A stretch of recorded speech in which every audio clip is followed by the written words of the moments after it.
Despite what some might tell you, it's not actually so bad to work in this field. Sure, some of the elderly can be difficult at times, and like any other job, this one has its stomach-churning moments, but most of them are sweethearts. All it takes is some compassion and patience to break through to them. So yeah, I mostly love this job. I wouldn't give it up if I could help it. The only part one don't like are the occasional confessions from some of the patients. They say that people can feel their ends nearing, and after a few years working this job, I've come to believe that. Some of them have no one else, no family or friends left, so they air their dirty laundry, so to say, in front of us nurses. Most of the time, it's pretty mild stuff. Old Gregory cheated on his wife in their 30s. Larry used to be into hardcore bids.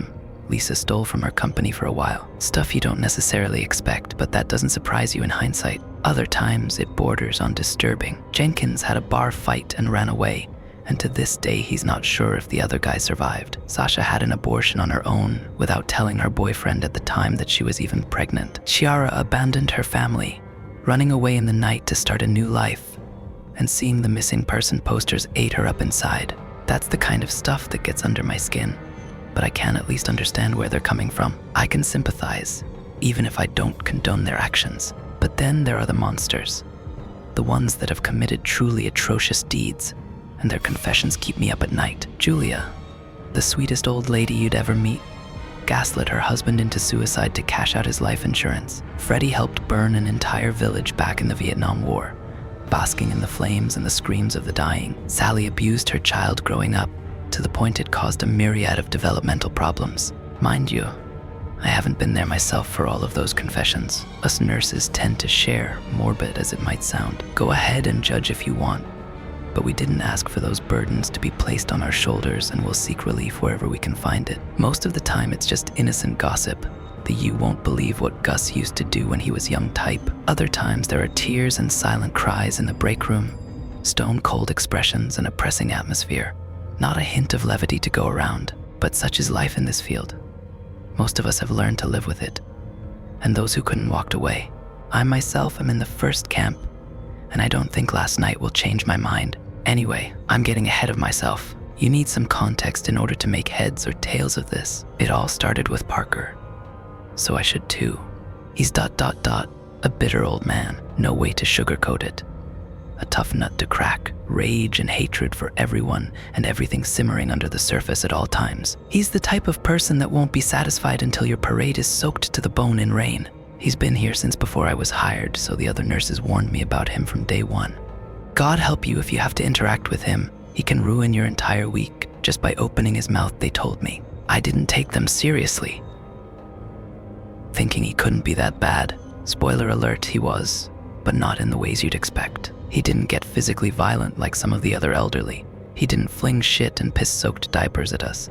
He flung words, but he knew how to make them cut, and cut deep. Our first interaction happened when I had to check up on him and make sure he took his medicine.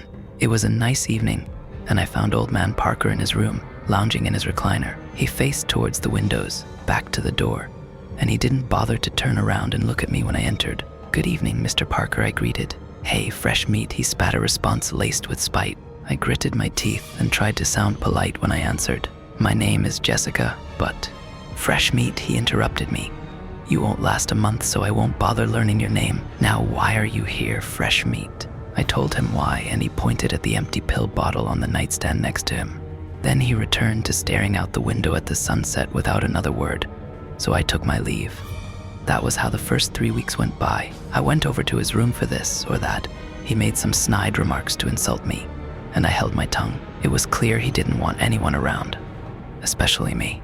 But I was never a quitter, and I wasn't about to bend the knee to some old fart with a vendetta against happiness itself. "You still here?" he asked on the 4th week, when I passed by his room to change his bedding. "My God, woman, you're about as smart as you're pretty." He was in his recliner again.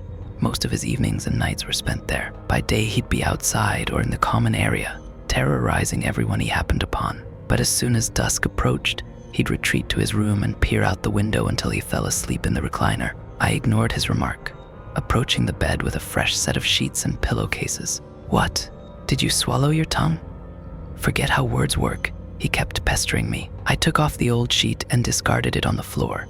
Even though it wasn't all that dirty, that wouldn't be a big surprise. Honestly, the only thing surprising me is that you learned to speak in the first place. Now, I don't recommend doing what I did, reacting like I had. At that point, I should have thrown in the towel and walked away, but I didn't. After 2 weeks of abuse like that on the daily I snap, I threw the fresh sheets haphazardly on the bed and stomped over to his recliner.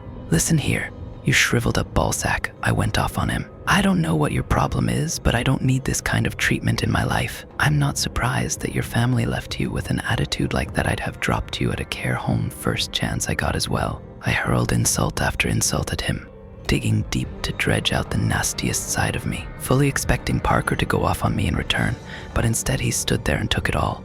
With each colorful word leaving my mouth, the corners of his lips pulled a little further up into a satisfied grin. I only stopped when I ran out of breath, and he waited a moment to make sure I was done. "What did you say your name was again?" he asked. "Jessica." "Jessica," he repeated, letting each letter roll off his tongue. "Tell you what, I like you." And that was that. He returned to staring out the window, and I was able to carry out my work in peace. I regretted the outburst for a while, feared that it would somehow come back to bite me in the ass and get me fired. But Parker didn't tell anyone. It was our little secret. Every day after that, he'd grin when he saw me. He still gave me lip, but it was different, more ... jovial, not trying to insult me and drive me away, just to tease me, but I could work with him without breaking down into tears afterwards. So I took my win. After a while, I started teasing him back. He'd call me his insult of the day, I called him mine. We'd laugh it off and move on. What I'm trying to say is that we developed this weird bond, and I actually started having fun. I started looking forward to it. We didn't talk about anything else. I didn't know the first thing about him, and he didn't know the first thing about me. But in my eyes, that only added to the charm. Life moved on, and before I noticed, I'd been working there for years. Rumors about Parker abounded. Everyone had their theories and beliefs, but I couldn't confirm or deny any of them. The man was still as much of a mystery to me as he'd been on the first day. Then one day, about a month ago, things started to change. He'd make less comments. He spent more and more time in his room, isolating from everyone. Parker had always been very self-sufficient for someone his age, but he started needing help with things, and I could see it killed him on the inside. I didn't mind, that was what I was getting paid for. But the man had his pride. He refused to be seen by a medic and get treatment. So we all expected him to kick the bucket soon. A prospect that made most everyone in that care home happy, but I for one dreaded it. Even so, I knew better than to try and talk to him about it. One evening, before I went home, I checked on him. Parker was in his usual spot in the recliner, drapes drawn aside and window wide open. The sun was already gone, sunken below the horizon, painting it red as night creeped in. He didn't acknowledge my presence. Not until I stopped next to him. "Hey, Jessica," he greeted, his voice a low rumble.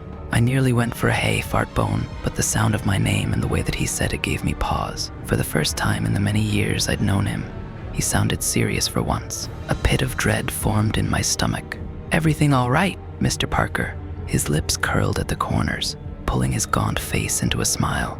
A dry, raspy chuckle left his throat, but he let my question linger in the air for a long moment. "Going home for the night?" he asked. "Yes. Could you stay just for a little while longer?" Of course, I knew what this meant. Parker felt his time was coming, and he wanted someone next to him. I leaned in to take his hand into mine, but a bastard will be a bastard to the very end. He slapped my hand away. So we stood there in awkward silence, watching the night settle outside. "You're the closest thing I have to a friend, Jessica," he said out of the blue. "The closest thing I have to a family." He let out another chuckle, but it sounded sad. "God, I'm so pathetic." I put a hand on his shoulder, and this time he didn't slap it away. I had no idea what exactly to say. Parker wasn't one for sappy speeches, so in the end, I went with the truth. Blunt as it was, I figured he'd appreciate my honest opinion. "It's your fault for being a grumpy old fart. You could have had many friends here, so why? Do you have any plans tonight?" he asked, and I nodded a no. Then ... "Can I answer your question with a story?" "Sure." He shifted in the recliner, biding his time as he searched for the right words. I'd seen it all before in others. They think themselves ready to open up until the time comes to actually do it. With a sigh, he resigned himself to the situation and started speaking. Parker was born in a small town in the 1940s, right off the back of the Second World War. He had an older brother and a father, neither of which he remembers. The first died of some disease as a child, and the second got drafted and died overseas while Parker was still a baby. That left his mother alone to raise him, but they weren't the only ones struggling to make ends meet in that town. Most everyone else did too. Life back then was harsh, especially for isolated communities like theirs, but I had a decent enough childhood, Parker assured me. My mother did her best, working herself to the bone and going hungry most nights to make sure I wouldn't. He took a short pause, prying his gaze away from the window to make eye contact with me. I could tell he was uncomfortable. Dwelling on the past brought him a great deal of anguish, but he looked away from me after a long moment, back at the dark world outside, and continued speaking. Despite his mother's best efforts, his childhood was short-lived. Parker had to grow up fast to become dependable, to help around the house and find work. It wasn't that uncommon back then. Kids as young as 8 or 9 working shoulder to shoulder with the adults. We didn't have much of a choice.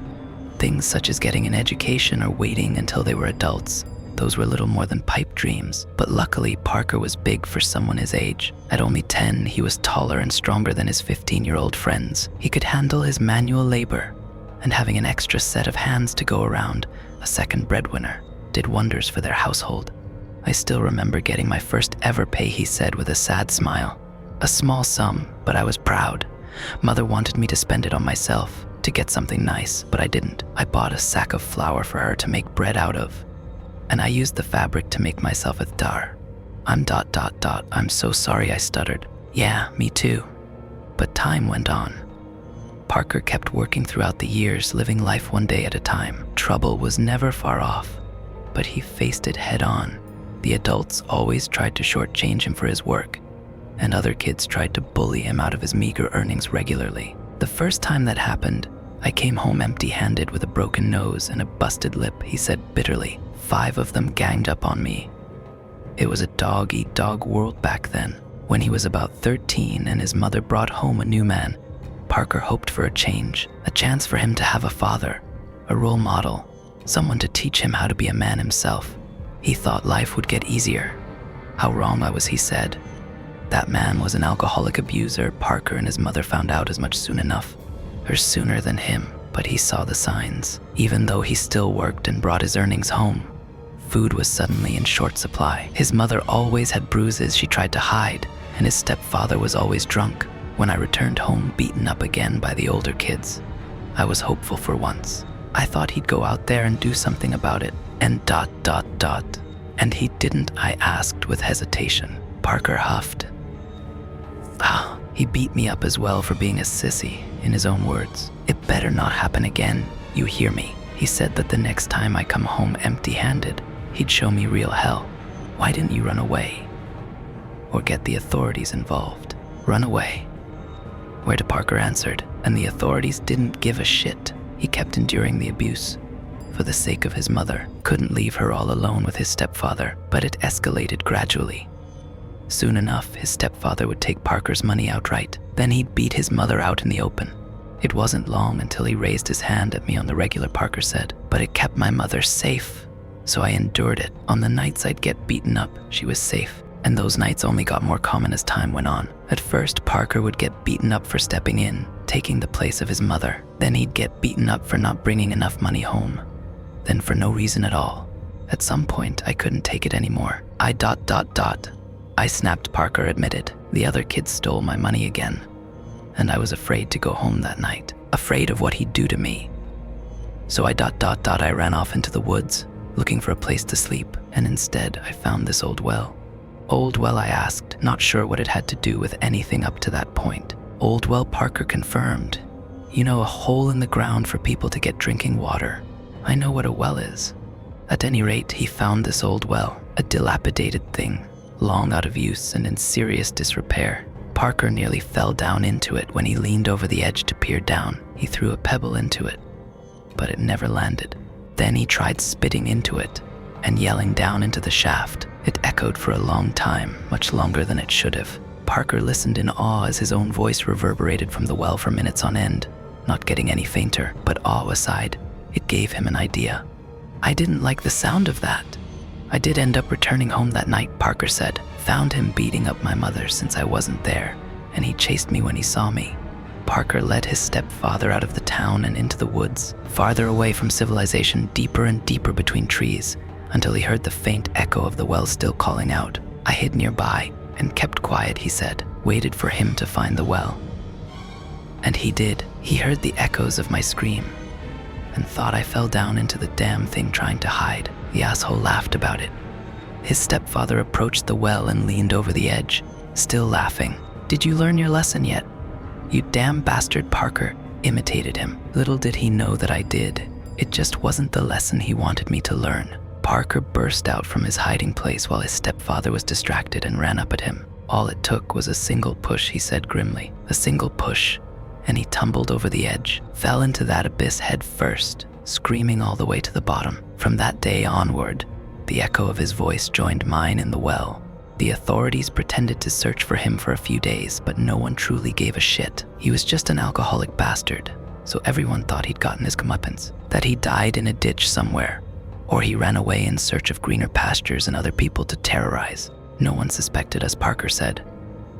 Not my mother, who was too weak to fight back, and they considered me just a kid. No way in their eyes for either one of us to kill an adult man. With him out of the picture, though, Parker's life improved somewhat. He still earned a pittance, and the other kids still bullied him, but at least he could rest easy in his own home. I went to that well every day at first, then every other day, then once a week at most. But the screams never stopped, day and night. They got fainter, barely a whisper in the wind, but I could still hear them. Didn't it scare you? It terrified me, Parker admitted, but I also saw the possibilities. That answer terrified me. I contemplated for a moment to call it a night, to put an end to Parker's confession and leave. But I was also curious, for better or worse. Next up were the kids that bullied me, Parker continued. It took me a long time to build up the courage to even consider it, but enough abuse will push reasonable men to unreasonable actions. The gang was 5 members strong, their leader 19 years old and the youngest about Parker's age. The rest were all in between. Starving street urchins, Parker called them, either orphans or with home lives similar to his own that pushed them to run away and brave the world. Except they were lazy, Parker said. They took the easy way out, stealing, cunning, bullying other kids, like they did to me. The community wasn't happy with them, but they never targeted adults, so they were tolerated, until they beat up Parker for the 100th time, and he decided he'd had enough. I only wanted to get rid of their leader, he said, thought their little clique would break apart without him, but I couldn't separate them. Parker tried to challenge him to a one-on-one fight outside of town, but he came with the rest of his gang and he was pissed. You could see the bloodlust in his eyes from a mile away. I knew they'd give me hell like never before. So I had no choice. All 5 of them had to go. Parker ran away, and just like his stepfather, they chased him into the woods. He hid near the well again, and when they got closer to inspect the echoing voices, Parker repeated his earlier stunt. I pushed the oldest boy first, he said in a stone-cold voice. Then, before the others had a chance to wise up, I pushed the second oldest as well. The others were smaller.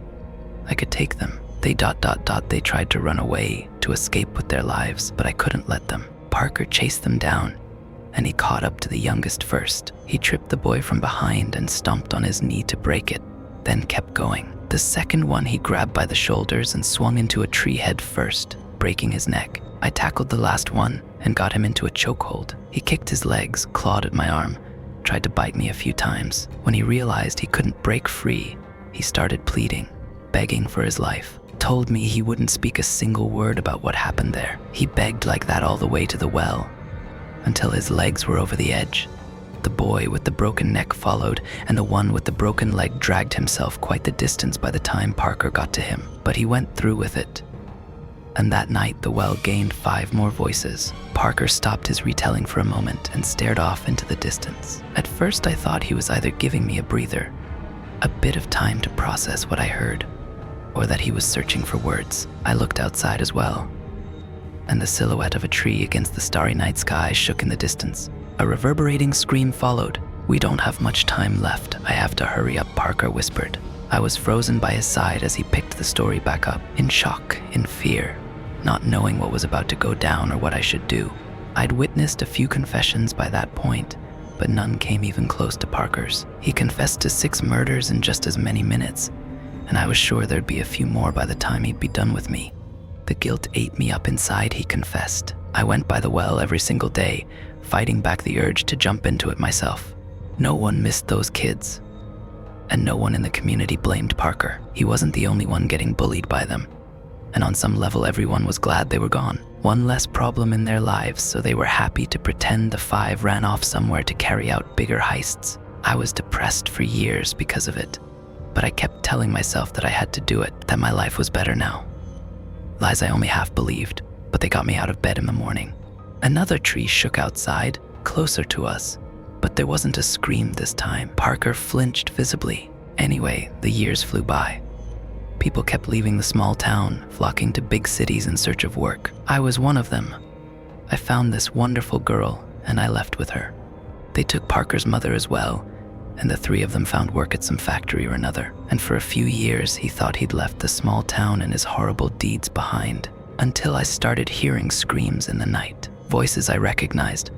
I thought I was imagining it at first. I tried to convince myself it was nothing more than me just going insane with guilt. Another tree shook outside, followed by a howl. And let me guess, it was all too real. Parker nodded his head. My mother went missing one evening, and we never found her. The big city police took it a bit more seriously, but they couldn't dig up a single lead. No witnesses, no suspects, nothing. But Parker knew exactly where to find her, or what was left of her. After a long trip back to his hometown and a trek through the woods, his worst fears were confirmed. His mother's voice joined the tortured chorus in the well. I broke down right then and there, cried in that forest by myself all night long. It was supposed to be me, not her. He returned home though, if only for the sake of his girlfriend and soon-to-be wife. She was pregnant, they'd soon have their first child, and Parker wanted a better life for them than he'd had growing up. He'd be there for his kids, there for his wife, there to make sure they'd be all right. They got married with little fanfare, few friends, and even fewer family members for a proper wedding, and their child was born a couple of months later. The most beautiful baby girl in the world, Parker explained with a glint in his eyes. Holding her, hearing her crying, it was all I ever wanted, enough to justify everything I'd done and been through in a heartbeat. Another tree shook outside, and something took contour in the underbrush at the edge of the property. I let out a yelp, and Parker reached for me. He grabbed my forearm and held me steady as I tried to back away. We still have a few minutes, he said calmly, and don't worry. It's not here for you. You're safe. He proceeded with the rest of his story, and I had to try my damned hardest to divide my attention between him and whatever was out there. I treasured every moment with my wife and daughter, but you know how these things go. She grew up in a heartbeat. Before I realized it, she spoke her first words, took her first steps, moments I couldn't be prouder of as a father. The thing bellowed, a guttural sound that rattled my bones. Dying animal was my first thought. A coyote getting murdered or a fox going into heat. It took a step forward into the faint circle of light surrounding the care home, and I saw a human face. Then another one, and another one, contorted in agony and held together to form a gigantic head. Then that thing returned once more, Parker said, raising a hand to point at the advancing beast. More cries in the night, more screams and howls. I knew what it wanted, but but I couldn't let it have me or my family. Another step brought its neck and torso into view, pulsing muscles crisscrossing each other at random. Skin stretched until it pulled taut, dozens of human arms jutting out of it in random places. Its myriad of eyes moved every which way, scanning, searching. I knew I had to do something before it was too late, to either get rid of it or appease it, and I knew what it wanted. What I asked, stuttering and shaking with fear. People, bodies, victims, Parker answered, more of them. I opened up its appetite, and now it was hungry. If I didn't give it what it wanted, it would get it itself, take my world from me. I didn't want to do it. I tried to talk myself out of it up until the very last moment, but I was pressed for time and worried sick for my family. So I went back to the town. For a moment, I wished my eyes could do the same thing the creatures did. I wanted to turn and look at Parker, to see his face, but I didn't dare take my eyes off of it. Every last muscle in my body was clenched, holding me in place. I was barely able to breathe. It took another step forward, and all of those dead, beady eyes focused, every last one of them pinned on the window, on the room. On me and Parker. I kidnapped someone, Parker said, his voice fraying into a cry at the edges, an older man living all by himself. I knew him. Knew he'd been a widower for decades, and he knew me. He barely fought back as I tied and gagged him. I expected him to plead as well, like the kids had. I expected him to fight me, but the silence was worse somehow. Did he know about that thing? I managed to push out a question. What? No, of course not, Parker answered. He was just old and frail, and he knew he couldn't do anything to stop me. Maybe he'd given up on life long ago, like I ended up doing. I don't know.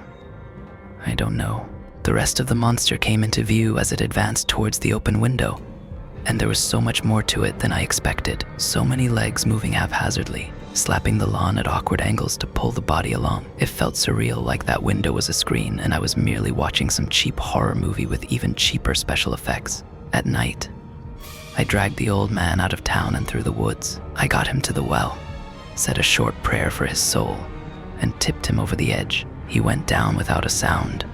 The monster stopped a few feet away from the window and craned its head forward. By that point, I was pretty much useless, more of an ornament than an active participant. Parker let go of me and moved to get up, failing twice. His old bones were all out of strength, but he still had his determination. The third attempt saw him to his feet, even if a bit wobbly.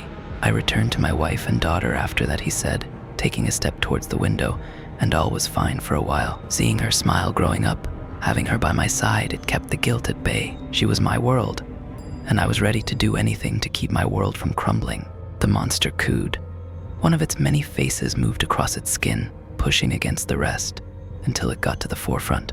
A wide smile took over its lips, replacing the agonized expression.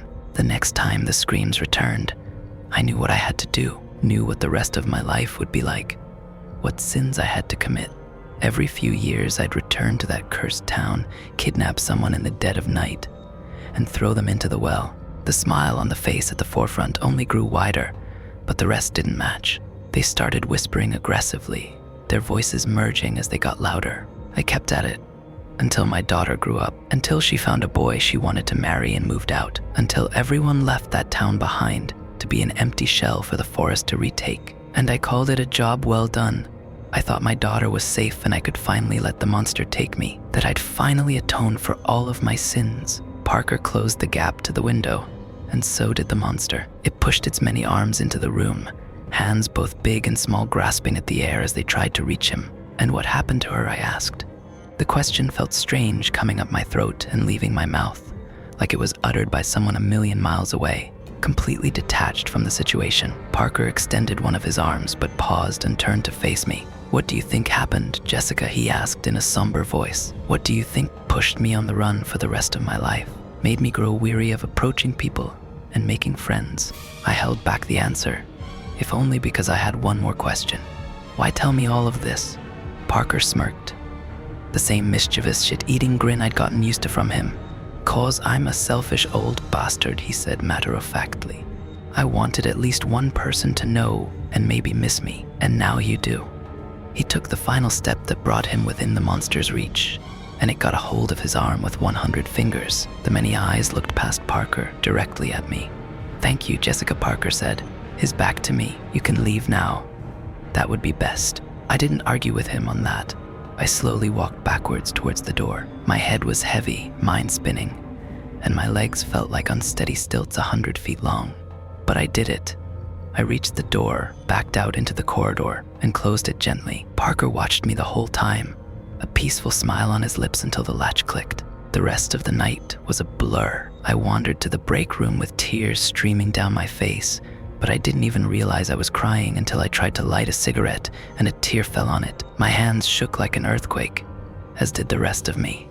I smoked about half the pack, waiting and praying for that thing to leave so I could too. A couple of hours later, I finally built up the courage to bolt it out of the care home into my car. I drove home in a haze, eyes darting at every little movement, and I didn't manage to sleep a wink until the break of dawn. But I returned to the care home for my next shift, looking like a ghost. Police was there, interrogating everyone about Parker's disappearance, and I lied to them. Couldn't possibly tell them the truth, not when I don't even know where that damned well is. So yeah, I lied until they left me alone.